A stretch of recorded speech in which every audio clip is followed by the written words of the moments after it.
For a very long time, Alton Towers was the jewel in the crown of UK theme parks. It was always on the top of its game, installing brand new rides, roller coasters and experiences for everyone to enjoy. It was also once home to a lot of entertainment, events and overall was a fantastic resort and really truly was a world-class theme park resort with so much to offer for everyone. For a long time, they were famous across the world installing world-first rides, attractions that people would travel internationally to experience at Alton Towers. Unfortunately, things did change, and in this video I just want to look back on the history of Alton Towers, but also what went wrong, what caused this big decline that happened at the park, to what we see right now, a park that is lacking on supporting rides, entertainment and just generally has lost a lot of its spark that it used to have. There's quite a few different factors that all come into play here, and sadly one major thing that did happen back in 2015 that has had a lasting effect on Alton Towers.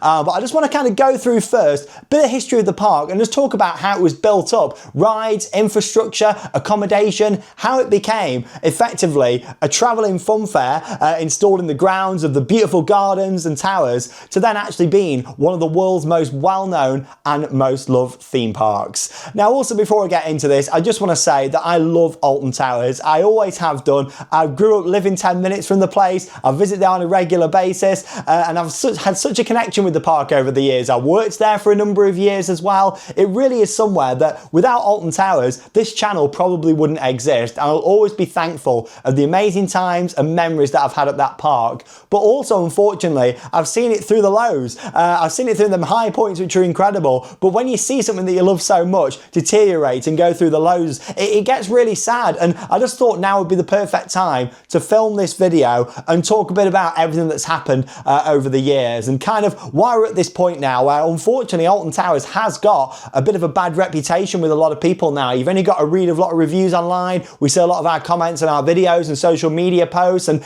it never used to be the case. Alton Towers was at the top of its game. Everyone praised it, everyone loved it. What changed? What went wrong in the history of the park? And to get to that point in this story, we need to look back a little bit into the history, take a bit of a deeper dive into everything that's happened. Now, I'm not going to go over year by year every single ride that came in and every single ride that was removed, but I'm just going to kind of go through the decades and kind of how it all got started as a theme park. And we've all got to thank a guy called John Broome. Now, John Broome purchased Alton Towers and decided to turn it into a theme park. Before that, there was rides, but it was mostly travelling attractions, fun fairs, the boating lake, and of course the main reason to visit was still exploring the Towers ruins and the beautiful gardens as well, that by the way used to be beautifully maintained back in the day as well. Now in 1980, that's when Alton Towers truly became a theme park, and as much as rides had operated on the site before, it was the installation of the corkscrew, an iconic ride that part of it still stands on the entrance plaza to this day, that really made Alton Towers the place to be. And throughout the 80s, people flocked to the park, attendance rose, and all of a sudden it was clear that it was going to become a very popular tourist attraction, not just here in the UK, but one of the busiest theme parks in Europe at the time as well. And John Broome knew that, and what he invested in the park was fantastic. Throughout the 1980s, we saw some big investments coming in, not just with rides, but also with areas and the overall infrastructure of the park as well. A lot of what we know and love of Alton Towers today was installed back in the 80s. Even though them rides have left us now, we're talking pathways and iconic kind of structures in the park. A lot of the infrastructure that's there now was all put in the days of John Broome, back when he turned it from just a fun fair into a theme park. Throughout the 1980s, following on from the corkscrew, the world's longest log flume opened up. Along with that, the Grand Canyon Rapids, another huge water ride investment into the park. The famous indoor roller coaster, the Black Hole, that all opened under John Broome's ownership. Along with that, we saw massive infrastructure projects go in, such as the car parks, the monorail, and also Tower Street, that still stands to this day. And as much as the middle section was later changed, it still looks very similar to how it did when it was first installed back in the 80s. The buildings, you can still see the shape, you can still see, you know, that it's been there for a very long time. And of course, Tower Street really could do with some updates now, but it is iconic that it's still standing to this day and doesn't really look that much different buildings-wise to how it did when it was installed back in the 80s.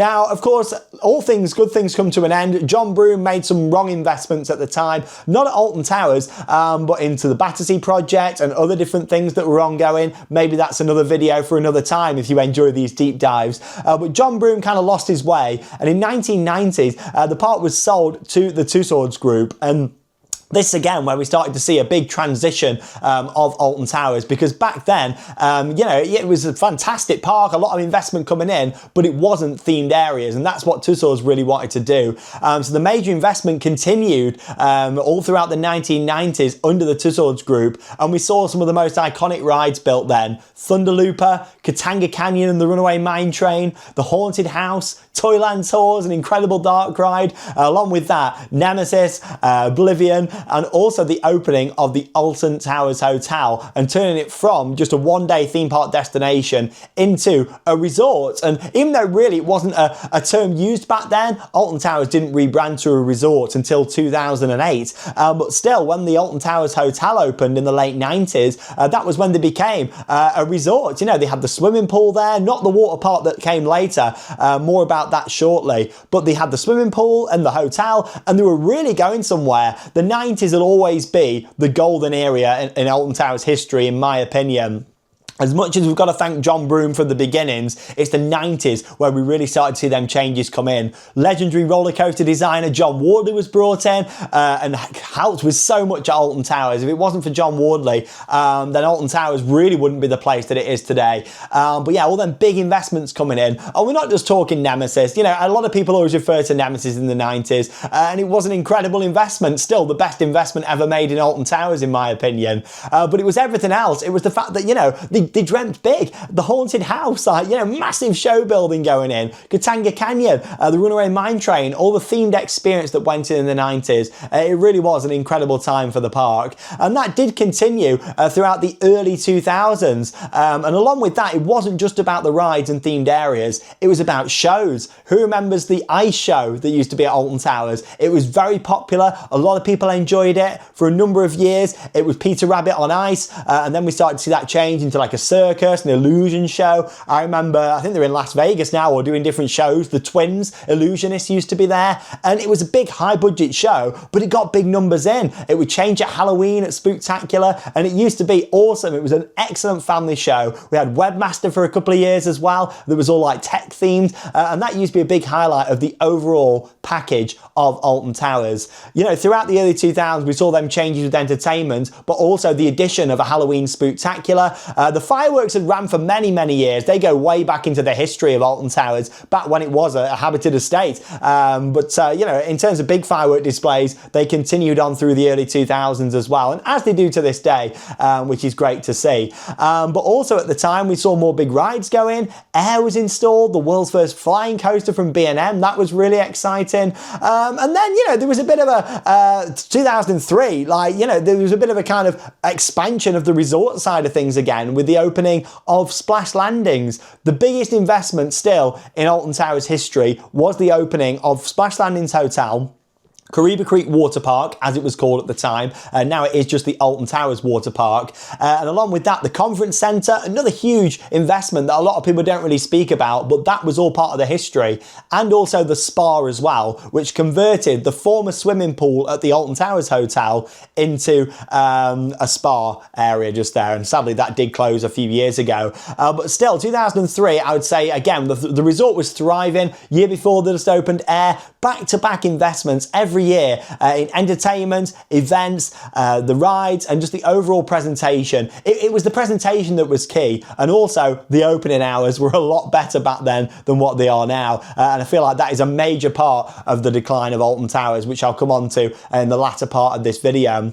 In 2004, still under the ownership of the Two Swords Group, there was a bit of a change in approach, and that's when we did start to see a bit of a reduction in quality. I think Two Swords as a company had kind of realised that, big changes were coming to their company. They did end up getting sold to another company shortly after. In 2004, Spinball Whizzer opened. Nice investment, but you could see there was a sheer lack in the quality of the theme and the installation compared to other rides that had been put in before that. Rita came in the year after in 2005, back-to-back coaster years, and a big part of this was mainly because they knew that they were going to be selling up. And that's why we saw these cheaper investments to drive attendance. And then that was the change of everything, really. You know, the Tussauds Group that we all knew and loved had changed. And that was like an early start of change at Alton Towers. 2006, Charlie and the Chocolate Factory opened to pretty poor reviews. As much as it got better over time and new things were actually added after it had opened. Initially in 2006, it was a weaker attraction and it didn't open to good reviews at all, especially as it had replaced a beloved classic, Toyland Tours, before that.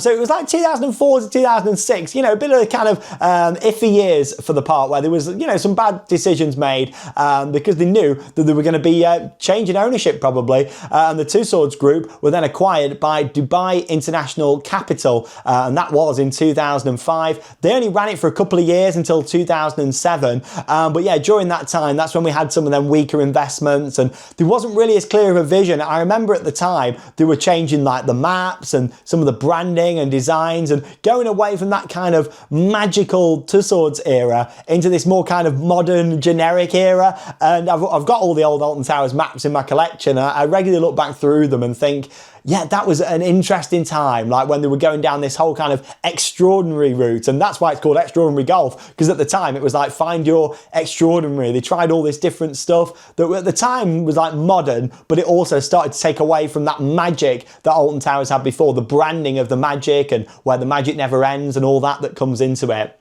But still, in 2007, that was another huge change when the Tussauds Group was acquired by Merlin Entertainments, the company that still own Alton Towers to this day.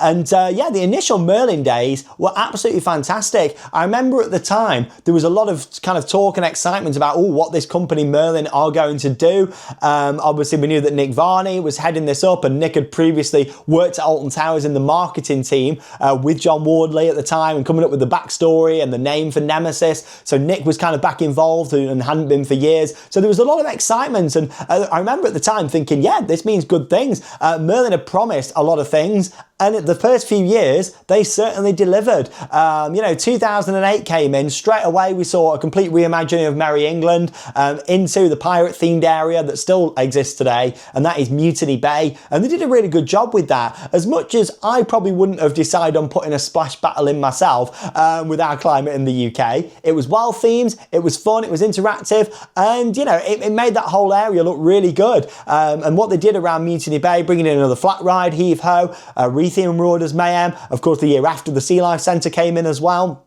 You know, it made it a really nice themed area. And we thought, you know what? Yeah, things are looking really good here.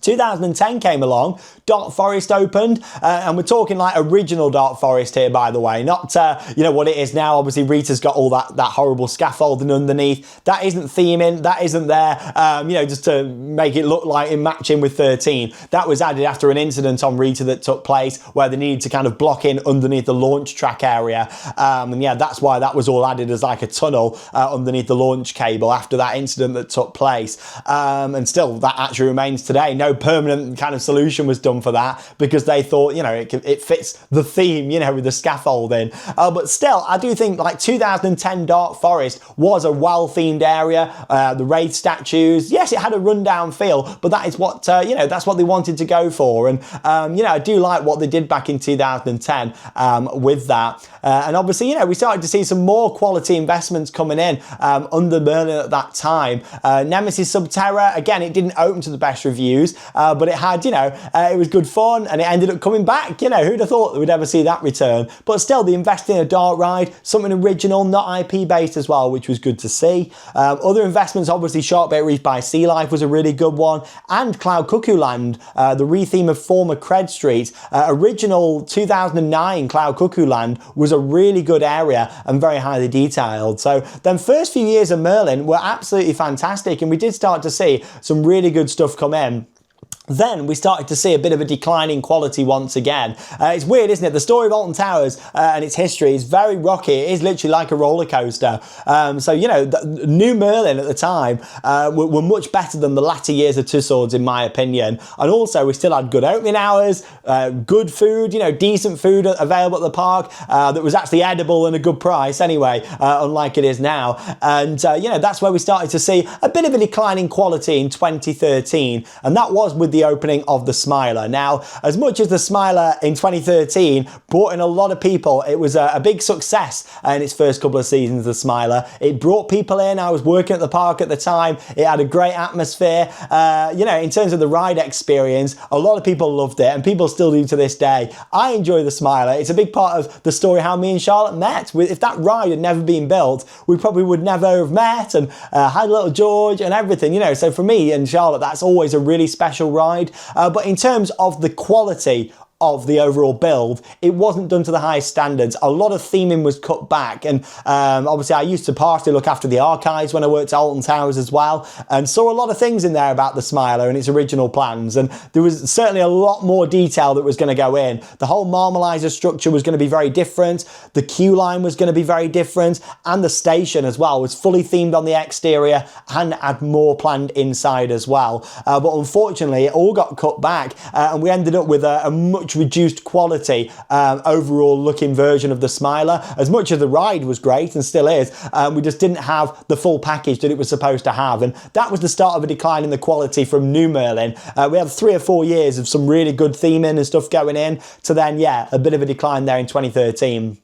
Then I'd say another decline was in 2014 with CBeebies Land. As much as maybe Storybook Land and Old McDonald's Farm needed an update, the thing was to bring in an IP. And I can understand when parks bring in IPs now, especially for children's areas, because they are very popular. Peppa Pig World at Poulton's Park, Thomas Land at Drayton Manor, you know, they've all proved that IPs, if done well, can be very good. The issue is with CBeebies Land, and it has been since 2014, so much of that infrastructure was just literally repainted old buildings and old rides from the farmyard and Storybook Land, and not really much new was actually put in. Now, obviously, over the years, we have seen more new things come in, and in fact, we've got the new coaster opening in there this year, Bluey Roller Coaster. But initially, 2014, it was quite cheaply done, CBeebies Land. You know, it didn't look the part. So I thought, you know, 2013, 2014, yeah, we had a couple of weaker years in terms of the overall presentation and quality, but still, the opening hours were good, the operations were pretty good. Alton Towers was by far the best operated park in the country,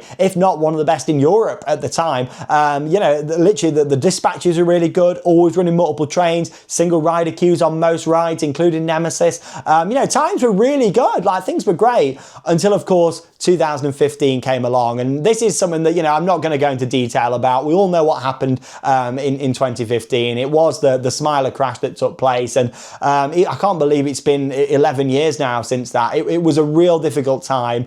I was working at the park at the time as well. It really affected me a lot actually at the time, as it did so many people, and that really was a point that we can go back to. With a lot of things that I'm going to talk about from this point, a lot of it all goes back to that one day and what happened on the Smiler crash day. And that's as far as I'm going to go into the details of it. You don't need to hear me talking about exactly what happened, you know, because it was awful. It really, really was awful what happened on that day and should never have happened. And unfortunately, Alton Towers has been feeling it still to this day, going back to 2015.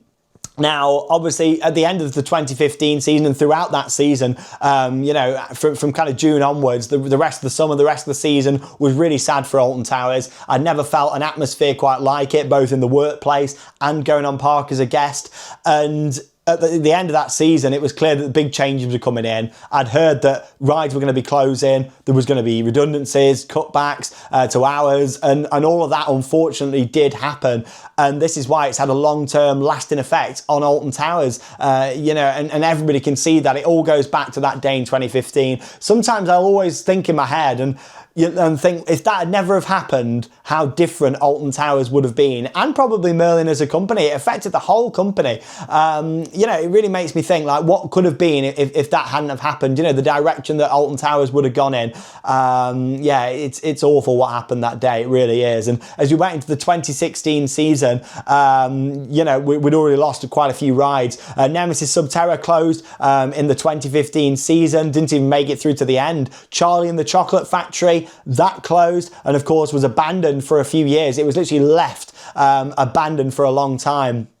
We also saw Ripsaw close at the end of that season, and the Flume as well. So many rides were just closed, and we're talking some high capacity rides there.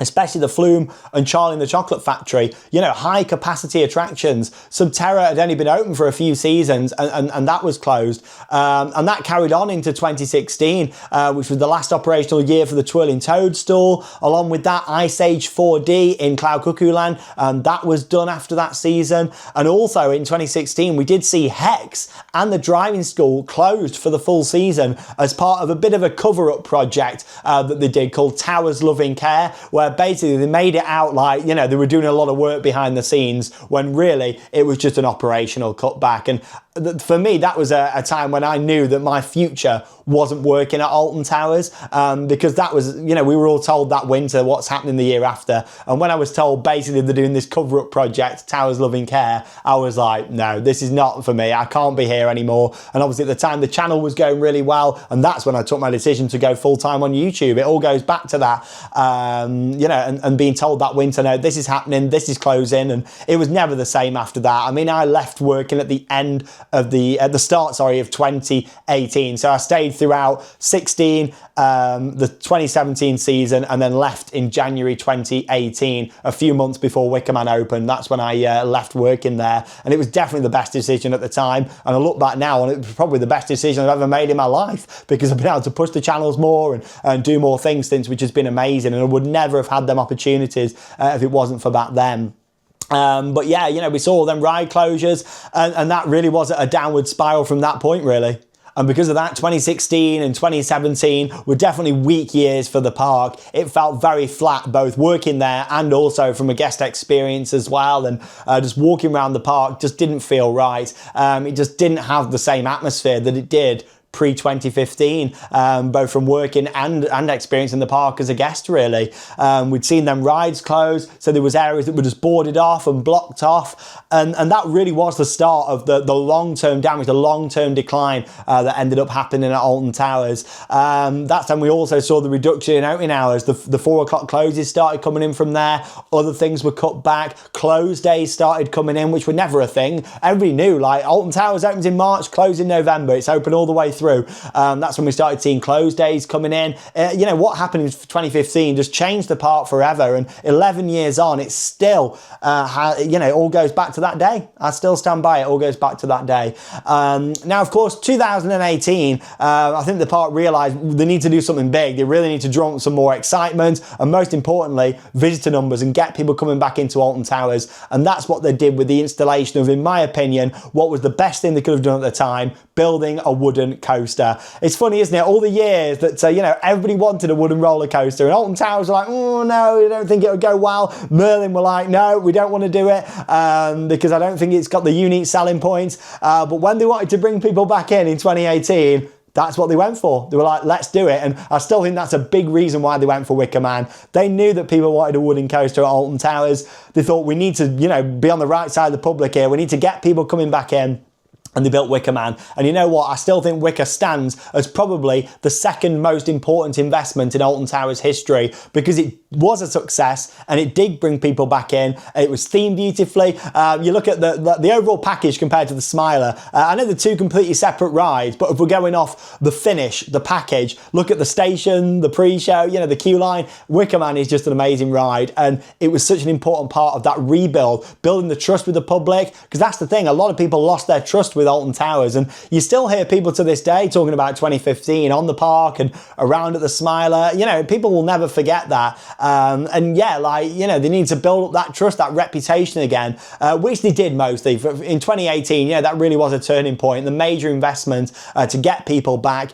And it did. It got people back to the park. Then 2019 to 2022, again, they did drop off. Some pretty mediocre investments came into the park during them few years. Of course, we saw the Alton Towers Dungeon come in. That replaced what was previously a free ride. Obviously, Charlie and the Chocolate Factory, you know, a ride that at the start didn't go down that well. But over the years, people grew fond of it and had memories and grew up with it. It was at the park for almost a decade. And, you know, it's one of them that that ride could have been rethemed into something else, would have added more capacity and would have been a great thing. But no, they decided to bring in an upcharged dungeon attraction, which made no sense at all. Obviously, it's gone on to close since. And, you know, I remember saying from day one, it's not going to last, it's not going to work. And of course, it didn't. But that seemed like a very strange thing to bring in. Also, from a operational and cost point of view, I was really surprised they put in that, you know, something like that, what took up a lot of money to operate. Yeah, the park's really not done very well. They've made a lot of cutbacks. Let's put in something that's, you know, high maintenance, high cost. It was never going to work inside the park. If they'd have put the dungeon in outside the park, maybe up by the golf or the hotels, and had it more open in the afternoon and the evening, I think it would have been a lot more successful as like an evening thing for people to do. But inside the park, especially when you've reduced your opening hours to 4 o'clock on a lot of days, people aren't going to be spending an hour going through a dungeon. We certainly weren't. I did it probably less than 5 times during its history, and that was mostly just to see if anything had changed in there, which it hadn't, you know, and that was another part of its downfall. No changes came into it at all. Along with that, we saw the World of David Walliams open up. Originally, that was going to open 2020, but obviously this big thing happened that we all know about called COVID-19, which did change so much. And I don't actually think a lot of Alton Towers issues at all go back to the pandemic. These were issues that came from 2015. Obviously, COVID affected all businesses around the world. You know, they had to close, but I don't think that that was a big issue in Alton Towers history. The issues were there a few years before that, you know, 5 years before that. It's crazy, isn't it, that it's like over 5 years now since COVID. But no, I don't think that really affected the park that much, other than, yes, they closed, but they had the support from the government at the time. And, you know, we managed to, after that, it was like business as usual, really, when they could do. So I don't really think that COVID is a big factor in this video or this subject, really. It happened. It was a thing. Yes, they were closed at the time, but I don't think it made a massive impact like the other things, mainly 2015, what happened in Alton Towers history. Then, of course, following on from that, we saw the retro squad come in, which was like to bring in some more capacity. You know, Wickerman had brought the visitors in, numbers were getting back up, but they removed so many rides, and, you know, they didn't have the capacity anymore. So they needed some filler rides and fast. So we had a good few years of the retro squad. Now, for 1 year, I could understand doing that, thinking, right, hang on a minute, okay, numbers are back up. COVID, of course, was a thing, and they couldn't open certain indoor rides and everything like that.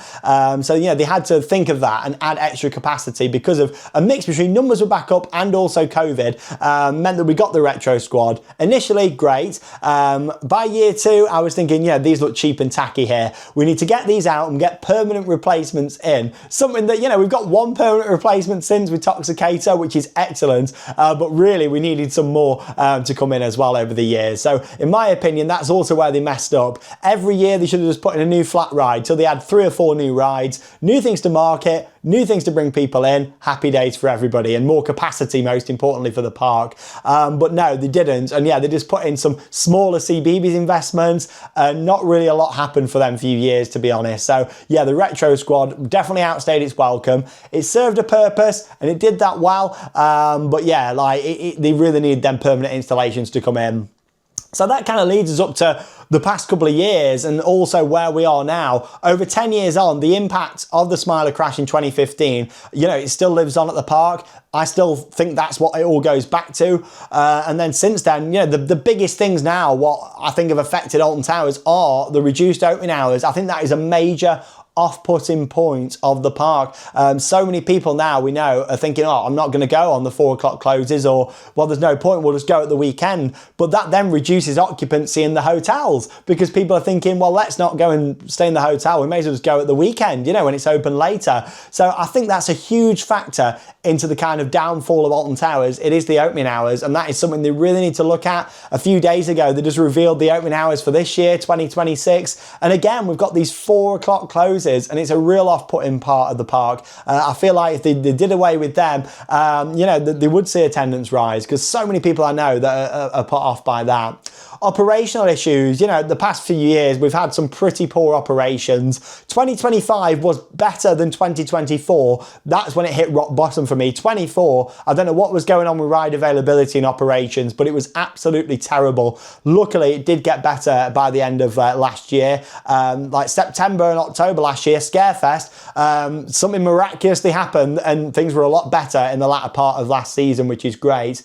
Reduced staffing levels is something that is affecting the experience. You know, you're not seeing entrance hosts really anymore. That means people are getting through into the queue lines that aren't tall enough to ride the rides. So then it's slowing down at the ride itself where they're having to height check people. Obviously they need to do that, you know, because the restrictions are there for a reason to keep everybody safe. But it is slowing that down. Before that was done at the entrance, which was better because it also meant that the guest wasn't queuing up for, you know, half an hour, however long the queue is, and then being told they can't ride, which is then causing, you know, grief for the ride staff because they're having to tell them, well, they can't ride. All these different factors, you know, it all adds up, doesn't it? Lack of upkeep is a big one. You walk into Alton Towers, there's paint flaking off, there's things not working, there's everything just looks terrible. Like on Tower Street, you know, if you're going once a year, walking on Tower Street is a special experience. When you go more than that, you do start to notice the details, and your average guest going probably isn't going to be looking at the paint that's peeling off. But what it does is create a lasting impression for people that return a lot. And for Merlin, repeat visitors are very important. With the Merlin Annual Pass, this is really something they need to get a lot better, is the upkeep of the park. It never used to look like it does now. Like you walk down Tower Street, bits are falling off. I've got a friend of mine that was working at the park and was telling us at Christmas that they were putting up some of the decorations and literally bits of Tower Street were falling off. As they were putting the Christmas decorations up and attaching them in, the wood was that rotten, it was falling off. Like, if that doesn't tell you something, like, you know, it's in a poor state. They really need to get that fixed. General maintenance of the resort, and I'm not talking about ride maintenance here. Of course, that's got to be good because, you know, to keep the ride safe, and especially after 2015, that has been an even more important thing for Alton Towers and theme parks in general. Changed the whole industry. So yeah, that's you know, one to kind of think about. It's the look and presentation rather than the ride maintenance that I'm talking about here. But still, the declining guest experience has just carried on. Poor and expensive food. This is another big one. Why did they make that change to Aramark a few years ago? It was the worst thing they could have done. Surely profits are down on food massively because the food prices shot up a lot. We're not just talking putting things up £1 here and there. You know, we're talking like major increases. Hot dogs went up from like £5 to £9.50, and that's always a big one for me because I used to buy quite a lot of them. You know, I'd always get a hot dog at Alton Towers. They've probably lost maybe, I don't know, £200 in hot dog sales a season just from me alone. So it's one of them, isn't it? Like, you add that up over your whole guests, over 2 million people throughout the year. You know, people aren't buying the food there because it's awful. Like, the food is not great, it's expensive, and people just aren't, you know, aren't really into that because they'd rather take a packed lunch. You know, people who are visiting once a season, yeah, great, they'll have the food, but people who are visiting a lot, you know, no way are going to be paying them prices, and we don't live in 10 minutes away. I'm always going to take my own food. We've seen a reduction in shows, events and entertainment. Especially last winter, we saw a lot of cutbacks made. An external company that were brought in to run the entertainment. And you know what? Scarefest last year was better than it had been for a few years, but it's still nowhere near the levels of like the golden days of Scarefest. Go back to like 2010, 11, 12, you know, when there was always new stuff coming in, a lot more park-wide theming going on. We started to see some improvements with that, which was good. But what we have seen a lack of is shows and entertainment around the park. You know, your meet and greet characters, your own performers. Of course, CBeebies Land's got that because it has to. It's part of the contract with the BBC and just how it works. But around the rest of the park, there's nothing. We used to have the Pirate Show, used to be the Car Cuckoo Land Show, and most importantly, the Ice Show that ran for many, many years, and that closed in 2006. So we're going back now 20 years now. But still, that was a bad decision at the time that I still think, you know, people remember. Like 20 years that show's been gone. People still talk about it and think, oh, that's where the Ice Show was. It's basically where Big Fun Showtime is now in CBeebies Land. You used to go into what the photo studio is there underneath what was Squirrel Nutty and is now Get Set Go, and that was the ice arena just there at the back. So you know, we've seen a lack of events. They've cut back on Oktoberfest, on Mardi Gras, as much as they did start to cheap out a bit on them events. Again, reduced the quality, so they weren't as good, so a lot of people weren't as interested and didn't spend as much. You've got to spend money to make money, and I still don't think Merlin realised that. If you spend more on making something better quality, people will keep coming back, people will talk about it, people like myself and content creators will get excited and talk about it, which brings more people to it, and overall it's a much better experience and the park's a lot more profitable. And then obviously the kind of last thing I want to mention is the lack of park heritage. I think that also plays part of it. The gardens, like back when I used to work there, we used to actually have quite a lot of guests coming, older guests, guests that were interested in the gardens and the towers. And I used to find that really fascinating. I know for a fact now that isn't the case. And that is because the gardens look terrible. Again, they've cut back on the amount of gardeners. The ones that they've got are doing a fantastic job to maintain the grounds, but also they're tree surgeons and looking after everything else, not just dedicated gardens for the gardeners. And during COVID, when they reopened the grounds, they did look good, but still, since then, they've just let it slip. And a big downfall, I think, was closing the towers. The main part of Alton Towers itself, the towers ruins where it all started, you can no longer access them and walk around. You have to go on a paid guided tour. Now, I know there was a lot of vandalism and stuff taking place from what Alton Towers said. Personally, when I went in the towers, I couldn't really see much vandalism happening. The only vandalism I know about that was happening in the towers was caused by the entertainments team at the time. And I know this from friends that were working there at the time. And I know when they were building the scare mazes, things were getting drilled into and damaged inside the towers. So that was the vandalism that was caused. It was actually by an internal team, not by guests visiting, but still, I won't go too far into that. I've got a lot of different stories like that, but that's the case with the towers. They should have remained open, even if they just staffed it, had one member of staff just in there, just walking around, making sure that everything was okay. It's an integral part of Alton Towers, and it's a real shame that they've kind of gone away from that. Back in the day, they always used to be talking about heritage and refurbishing parts of the towers and upkeeping things. You don't really see that happening as much anymore. I know there is some sort of work happening on Swiss Cottage this winter, so we'll see, won't we, when we go in? Is it a full redo, or is it just like kind of painting a few bits up? I'm not too sure, but yeah, we'll see what's happened to Swiss Cottage in the gardens when we get into this season. But there we go. A lot of talking, a lot of deep dive into this video, but there was a lot that I wanted to share. Very passionate about Alton Towers. Like I say, this channel wouldn't exist. My life would be completely different if it wasn't for the park. But also there has been a big decline, and I think I've covered everything there, but do you think I've missed anything? Drop a comment down below. Let me know your thoughts as well. I did a bit of a deep dive like this a couple of months ago on the kind of uncertain future of Merlin Entertainments and as a wider company. I wanted to do one specific to Alton Towers because there was a lot to dive into here, a lot to talk about, and I'd love to know your thoughts on it all down below. I know a lot of people feel the same, and it's all not doom and gloom. We've still had some great things come in. We've still got to appreciate the fact that, for example, the retrack Nemesis, that could have come to the end of its life in 2023 and like, no, that's it. But no, they did retrack it. So there's certainly been some positives. We're getting there with Flat Rides. We've got Toxicator that's come in. Which is good. They did a fantastic job with the Curse at Alton Manor. There is positives, but also there's a lot of negatives. And I just wanted to kind of go into, the lasting impact of what happened in 2015. It all goes back to that for me. And I just really hope that we can see Alton Towers find its feet again, get back onto the top spots. I think we need new things to get excited about. As much as the Bluey Coaster is great for the little ones, it's about time we had news on the next secret weapon, something big, something exciting, just to really get people talking about Alton Towers again. And that is if Merlin do continue to own it. There's been a lot of talk and rumours about potentially a sale or it being acquired by another company. So I guess we'll see what happens. But for me, I just want Alton Towers to be that place again, whether it's under Merlin's ownership or another company, whoever it is, just someone realise how much of an asset that park is, how special it is, and what it once used to be, because it's got a fascinating history, a fascinating story, and there's so many people out there, millions of people across the country that visit every year and love that park, and especially what it used to be. But there we go. Thanks for joining me here on Theme Park Worldwide for another deep dive, and let me know your thoughts down below in the comments. If you did enjoy, make sure you give the video a big thumbs up. It really helps up the channel, and subscribe to be notified when we upload brand new videos. That leaves me with one final thing to say. Get out there and keep on riding. See you in the next video.